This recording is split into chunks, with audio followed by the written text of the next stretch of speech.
Attack लगातार जारी है। बड़ी खबर, दक्षिण लेबनान में आईडीएफ का भीषण अटैक। गाजा में आईडीएफ का विनाशक ग्राउंड ऑपरेशन जारी है।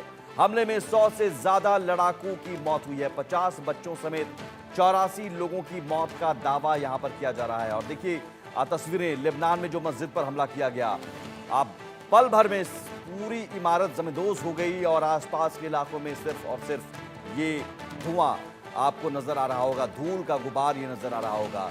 हमले में 50 बच्चों समेत 84 लोगों की मौत का दावा। समंदर से आसमान तक पूरा बारूदी आपको ये तस्वीरें नजर आ रही होगी। गाजा में आईडीएफ का ये विनाशक ग्राउंड ऑपरेशन और दक्षिण लेबनान में भी 100 से ज्यादा लड़ाकों की मौत हुई है। इजराइल अटैक कर रहा है तो हिजबुल्लाह भी पलटवार कर रहा है। हिजबुल्लाह ने भी एक साथ कई रॉकेट दागे हैं। हिजब ने इजराइल पर मिसाइल हमला किया है। दक्षिणी इजराइल में सैन्य बेस पर अटैक किया गया है। हिजबुल्लाह भी अटैक कर रहा है। आईडीएफ तो जबरदस्त प्रहार कर ही रहा है, लेकिन जवाबी कार्रवाई करते हुए ताबड़तोड़ बमबारी भी की जा रही है हिजबुल्लाह की तरफ से। एक के बाद एक कई रॉकेट्स हिजबुल्लाह ने दागे हैं, मिसाइल से हमला किया है दक्षिणी इजराइल पर। तो इजराइल, आईडीएफ दक्षिणी लेबनान पर हमला कर रहा है, तो आईडीएफ को जवाब देने के लिए, इजराइल को जवाब देने के लिए हिजबुल्लाह की तरफ से दक्षिणी लेबनान पर हमला किया जा रहा है। निपुण आलम बायन हमारे साथ जुड़े हुए हैं और ब्रिगेडियर शरदंदू। निपुण जी, लेबनान में हमला लगातार इजराइल का जारी है, लेकिन पहली बार ऐसा हो रहा है कि हर हमले का पलटवार हो रहा है। ये आपको लग रहा है कि अब प्रॉक्सी दिखने के लिए है, लेकिन ये हमला लेबनान की तरफ से या हिजबुल्लाह की तरफ से नहीं, ये ईरान की तरफ से एक तरफ से है?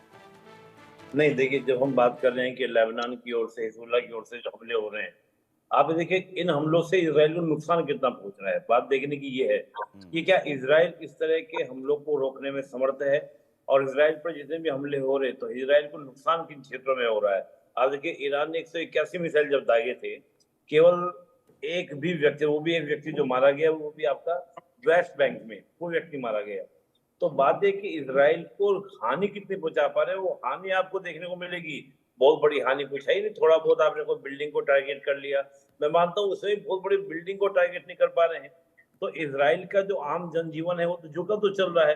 एक दो हाथ ड्रोन हमला हुआ कि पीएम के हाउस तक आपने भेज दिया, उसके बाद आपके ऊपर क्या कार्रवाई की जा रही है। आज हम हमस की बात करें या हम लेबनान के हिजबुल्लाह की बात करें, दोनों की स्थिति बहुत स्ट्रॉन्ग स्थिति नहीं है। ये जरूर है कि लगातार जो है आपका हिजबुल्लाह जो अटैक कर रहा है। मैं फिर मान रहा हूँ कि हिजबुल्लाह को अटैक करवाने के पीछे जो सपोर्ट है वो आपका ईरान का है, और ईरान को बैक कर रहे हैं रशिया और चाइना, जो बिल्कुल भी नहीं चाहते कि ये पीस टॉक हो। और देखिए, बड़े इंटरेस्टिंग बात क्या है कि जब भी आप इंटरनेशनल पॉलिटिक्स को देखते हैं, तो इंटरनेशनल पॉलिटिक्स को देखने के लिए मैं हमेशा बोलता हूँ कि हमें ये भी चीज देखनी चाहिए कि इस वॉर के अंदर या इस कंडीशन के अंदर किसका इंटरेस्ट है, किसका नुकसान है, ये भी हमको देखना होता है। लेकिन सवाल यह है कि जियोपॉलिटिकल सिचुएशन आप क्या देख रहे हैं? अमेरिका अब सीधे सीधे अपने तमाम जो मिलिट्री साजो सामान है उसे उतार दिया है, सैनिकों को उतार दिया है। आप कह रहे हैं पीछे ईरान के, रशिया और चाइना है। तो एक सिचुएशन कैसा बनता जा रहा है? धीरे धीरे धीरे धीरे एक गुट, दुनिया दो गुटों में डिवाइड होती नजर आ रही है।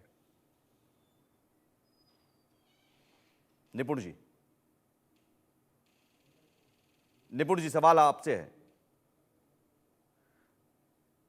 निपुण जी, आप तक आवाज आ रही है? चलिए दोबारा बात करने की कोशिश करते हैं। शरदेंदु जी, यही सवाल आपसे भी, कैसे आप देखते हैं अब आने वाले दिनों में जियोपॉलिटिकल सिचुएशन? ये तो बड़ा एविडेंट सा है कि वर्ल्ड दो भाग में बंट गया है। कुछ तटस्थ देश है, लेकिन उनकी भी एक सोच है कि वो या तो फिलिस्तीन के साथ खड़े हुए हैं, इजराइल का सपोर्ट कर रहे हैं, या वो इजराइल के साथ है। तो इस तरीके की तमाम चीजें हैं, लेकिन मेरा मानना है कि ये इसकी शुरुआत में अगर आप देखें तो इसमें मिडिल ईस्ट में चाइना का इंटरफेरेंस दिन प्रतिदिन बढ़ता चला जा रहा था। उसने ईरान और सऊदी अरेबिया में डिप्लोमेटिक रिलेशन एस्टैब्लिश किए थे। उसने देखिए जो सीरिया और सऊदी अरेबिया में बातचीत शुरू कराई थी, और एक तरीके का बहुत बड़ा इन्वेस्टमेंट वो करने जा रहा था, जिससे कि अमेरिकन जो कमर्शियल इंटरेस्ट है उसको क्षति पहुंच रही थी। जब इस तरीके से उसका पेनिट्रेशन मिडिल ईस्ट में शुरू हुआ तो अमेरिका में एक तरीके की बौखलाहट आई। अमेरिका इंडो पैसिफिक रीजन में परेशान था, अमेरिका यूक्रेन की लगातार मदद कर रहा था। ये इलाका नेग्लेक्ट होता दिख रहा था, जिसका फायदा उठा के चाइना ने घुसने की कोशिश की, और उसके बाद से देखिए जिस तरीके से हमास ने हमला किया 7 अक्टूबर को, और जैसे ऑपरेशन ने शेप अप किया, आज की डेट में इसका अगर किसी को फायदा हुआ है तो वो अमेरिका को बहुत बड़ा फायदा हुआ है। उसने अपने सारे मिलिट्री बेस को स्ट्रांग कर लिया, अपने ट्रूप्स का डिप्लॉयमेंट बढ़ा दिया और एक तरीके से जो नॉन स्टेट एक्टर थे जिनसे अमेरिकन मिलिट्री बेसेस को क्षति पहुंच सकती थी, उसकी तबाही हो गई। हमास खत्म हो गया, हिजबुल्लाह की को लगातार पाउंडिंग किया जा रहा है, उनकी लीडरशिप को नुकसान पहुंचाया, उनका कम्युनिकेशन सेंटर तोड़ दिया और साथ में हुतीज को भी नुकसान नुकसान पहुंचाया। तो फायदा तो बहुत अमेरिका को, और अमेरिका की एक तरीके से पुनः पकड़ मिडिल ईस्ट में बन गई है। इजराइल का मकसद सॉल्व होता जा रहा है, लेकिन इजराइल आज की डेट में चाह रहा है कि वो अपने सारे एरिया को सिक्योर कर ले, जो कि एक बहुत टॉल ऑर्डर है। वो आज की डेट में ना तो अमेरिका की सुन रहा है, ना ही किसी ऐसे पीस वार्ता को आगे बढ़ा रहा है जिससे कि उसे इस ऑपरेशन में कॉम्प्रोमाइज करना पड़े। वो चाह रहा है कि हमास को खत्म करके कहीं ना कहीं इस तरीके से मॉबिंग अप किया जाए कि जो गाजा पट्टी है वो उसका एडमिनिस्ट्रेशन उसके पास रहे।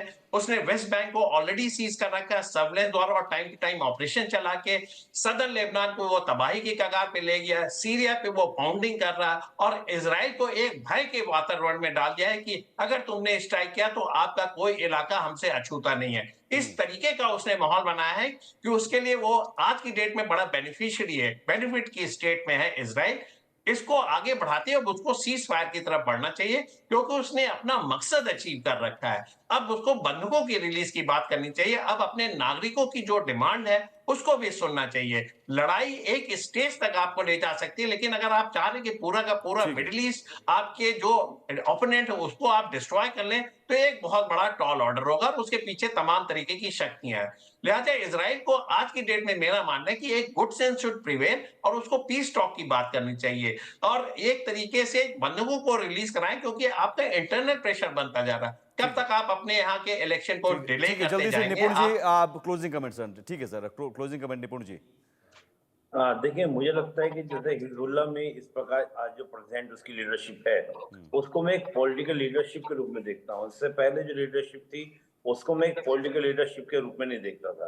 तो हिजबुल्लाह ने कहीं ना कहीं पॉलिटिकल लीडरशिप के माध्यम से अपनी स्थिति को मजबूत करने का प्रयास किया और यहाँ पर लगातार ईरान हो, चीन हो, इन सब देशों का, रशिया जैसे देशों का ओपन समर्थन अब हिजबुल्लाह को मिल रहा है। उसी कारण वो अटैक कर रहा है, हमले कर रहा है। हालांकि क्या है कि बड़ा एक लंबे स्केल का वॉर हो, ये ना तो ईरान वो इजराइल चाहता है और ना ही आपका चीन, रशिया, ना अमेरिका चाहते हैं।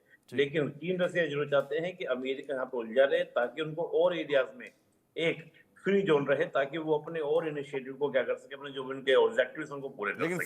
फिलहाल तो अभी मुझे लगता है कि ये तनाव अभी और बरकरार रहेगा और बढ़ेगा, क्योंकि यूएस ने अगर B-52 बॉम्बर्स उतार दिए हैं, तमाम मिलिट्री के साजो सामान उतार दिए हैं, सैनिकों को उतार दिया है और उधर ईरान भी धमकी दे रहा है, तो ये आने वाले दिनों में एक युद्ध की तरफ और महायुद्ध की तरफ बढ़ता हुआ नजर आ रहा है। फिलहाल बहुत शुक्रिया निपुण आलम बायन और शरदेंदु जी हमारे साथ जुड़ने के लिए। तो यकीनन ये अब आगे आने वाले दिनों में देखना होगा कि क्या मिडिल ईस्ट में महायुद्ध की तस्वीर नजर आने वाली है। फिलहाल रुकेंगे एक छोटे से ब्रेक के लिए, ब्रेक के उस पार भी खबरें लगातार जारी हैं।